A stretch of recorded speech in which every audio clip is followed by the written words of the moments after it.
네. 안녕하세요. 누구나 쉽게 도전할 수 있는 정보 과제 따내는 비법에 대해서 이야기를 한번 드려보고자 합니다.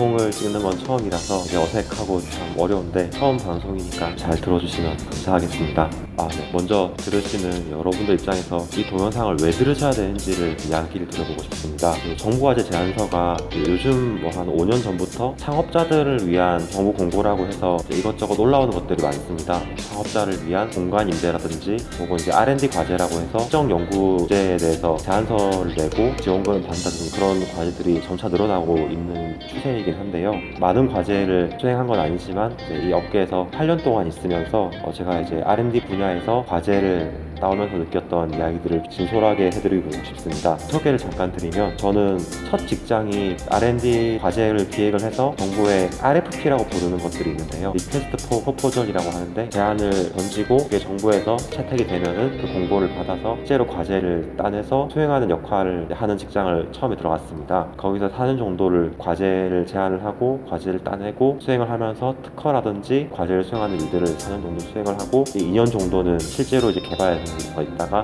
다시 2년 동안은 지금 이제 현재 직장에서는 과제를 따내서 수행하는 일들을 하고 있습니다. 대표적으로 이제 제가 있었던 분야는 헬스케어 쪽 분야에서 주로 있었고요. 초음파 진단기 개발 과제를 1년에 한 8억, 10억 이 정도씩 관리해야 하는 일을 했었고 그 외에도 창업 과제 같은 것도 신청을 해서 창업 과제도 한 1억씩 따서 하는 것들을 했었고요. 그 외에도 콘텐츠 진흥 사업 중에서 콘텐츠를 만드는 사업이라든지 1,000만 원, 2,000만 원짜리 소규모로 신청을 해서 과제를 따내는 것들도 조금 했었습니다. 그 외에 최근에 하는 일들은 헬스케어 서비스 같은 것들을 개발을 하고 거기에 머신러닝이라든지 딥러닝 기술 같은 것들을 적용을 해서 헬스케어와 인공지능이 어떻게 접목이 돼서 제품을 만들 수 있는지 과제를 따내는 일들을 했었습니다. 이제 어느 정도 다른 분들보다는 실무자 입장에서 이야기를 해드릴 수 있다는 부분에서는 좋을 거라고 생각이 됩니다. 정보 과제 세미나 같은 것들을 하면은 정보 과제는 이렇게 해서 따야 된다. 과제를 따서 돈을 받으면은 매출까지는 아니지만 기업 입장에서 운용하기도 좋고 창업을 할 때도 처음에 이제 시드머니라고 해서 그런 정보 과제를 받아야지만 창업을 할 수 있다라고 이야기를 하는 경우가 많아요. 제 생각에서 조금 이야기를 드려보면 사실은 그렇게 과제를 수행하는 게 기업 입장에서 그렇게 좋은 건 아닙니다. 돈을 벌려면은 실제로 내가 강점 있는 분야에서 진짜 내가 돈을 벌 수 있는 방식으로 일을 열심히 해서 그 노하우를 계속 키워야 되는데 정보 과제를 하다 보면 정보 과제는 보고서를 잘 쓰고 제안을 잘 만들고 이제 과제를 수행하는 과정에서 흠이 없는 게 제일 중요한 거거든요. 그거만 열심히 하다 보면 정작 내가 준비해야 될 거를 소홀히 하는 경우가 많습니다. 그러다 보면은 결국에는 경쟁의 주체가 되는 경우가 많아요. 저는 그래서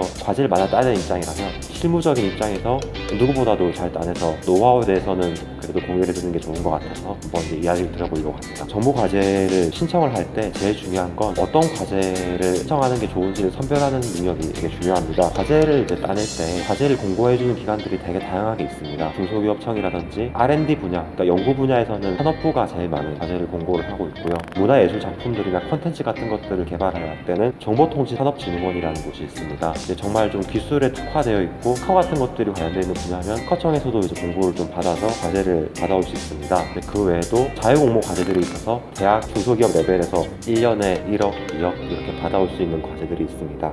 어디에 지원을 해야 될지에 대한 감이 잡히면은 그 다음에는 과제 제안서를 쓰는 게 되게 중요한데요. 보통 R&D 연구 과제들은 분량이 많이 길어야 됩니다. 길게는 50장에서 100장까지도 써야 될 수도 있고 그런 전문적인 과제들 같은 경우는 자격 요건도 까다롭기 때문에 일반적으로 중소기업 한 10명이나 20명 결국 그래서 이제 과제를 따내시려면 일반인들보다 조금 높은 수준에서 잘 쓰시면 된다고 생각하시면 됩니다. 저희가 논문 같은 것들을 보면은 팩트 체킹을 되게 잘 해야 돼요. 이건 맞냐 틀리냐 이건 어떻냐 이거 되게 문장 하나하나를 꼼꼼하게 보는데 제안서 같은 경우는 그런 게 중요한 게 아니라 제목이 되게 중요합니다. 그리고 소제목도 되게 중요하고 구성에서 빠진 게 있는지 없는지를 잘 체크하는 게 중요합니다. 어쨌든 중요한 건 제안서 쓰는 건 어렵지 않지만 그런 구성이 되게 중요하고 그래서 좋은 제안서들을 많이 보면서 구성을 잘 살피고 제목을 잘 구성해야 된다. 조금 제안서를 쓰는 방법에 대해서 제가 간략하게 이야기를 드렸는데요. 이 정도까지 이야기를 드렸으면 사실 제안서 누구나 쓸 수 있고 지원 아무나 할 수 있는 거 아니냐. 근데 사실은 제가 이제 여기서 이야기 드리고 싶은 부분은 제안서를 글로 쓰는 부분들은 아무나 쓸 수 있고 다